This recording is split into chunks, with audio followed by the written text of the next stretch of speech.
Jim, your thoughts on that performance today? I think the result's difficult to take. I think, on the balance of the whole game, I think we deserve to come away with more than what we got. I think it's taken, it's a lapse of concentration in the first few minutes, which really we've been talking about, really removing from our game plan. And then the hit in the last 10 minutes, which, was absolute worldy. So disappointed, to be honest with you. You mentioned about that early goal. With the situation we are in the league table, it could have been quite easy for heads to start going, but we kept up a good performance and showed a lot of character today. Yeah, I think we've really been trying to instill that in the players over the last few weeks, that that when we do face a setback, that we don't just stop and kind of stop what we're doing. We still have a game plan, and I think maybe because the goal came quite early, we were able to bounce back and recover. And I think the first half was quite a battle. I think the second half, really, we kind of came into the game a lot more. We had more chances in the second half, and I think it's just a case of being a bit more clinical in that final third. I mean, that said, I thought our goal was a great little move. I think we've been working on those kind of things in that final third, and to get back on level terms was really positive. It was what we deserved, but again, disappointed with that hit in the last 10 minutes from them. On the 20th minute mark, Amy Jarvis seemed to pick up something that she came over to the sideline for. What happened to her, and is she all right? Yeah, she's fine. She took a blow to the face, but she's battle hardened as Amy. Yeah, a bit of blood, but she's good to go again.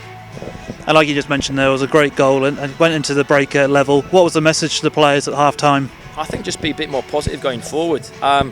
We've worked on things during the week, preparing for this game, that we can be better in the final third, and just be positive going forward, working on combination play, looking at the Jill setup and how we can exploit that. So I think the game plan was really positive. It's just, again, maybe some of the anticipation we talk about and the execution of what we do to the best of our abilities just sometimes was lax at times. And that second half performance was one of the best we've put in the last few weeks. It was just a real shame of that, like you just say, the screamer goal in the last 10 minutes to deny us the point. Yeah. I think it comes back to the point when we do get the opportunities in this league, and Gills are a frugal team. They don't score that many, but they don't concede many either. So most of their games this season have been just one goal in it. So we knew it was going to be tough, and it just again highlights that when we get into that final third, we've got to be better. We've got to be finishing, because we are a good team going forward, but we've just got to be more clinical to make sure that ball hits the back of the net. And at times today, I don't think the keeper has much more to do than most games. But hey, we bounce back and we go again next week.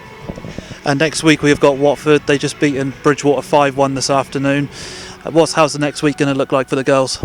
I mean, Watford have got a tough week. They've got Oxford, I think, in midweek as well. So they'll be looking at really bouncing onto that one as well. And then hopefully we'll arrive next week and we'll upset them.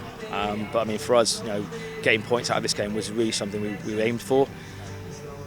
But Bridgewater is something, we're looking over our shoulders at Bridgewater, but we've got to make sure that we focus on each game as it comes. Bit of a football cliche, but we control our controllables. And today was it's a sucker punch. We're disappointed with this because I think we deserve to come away with something. Jim, thank you for your time. Cheers.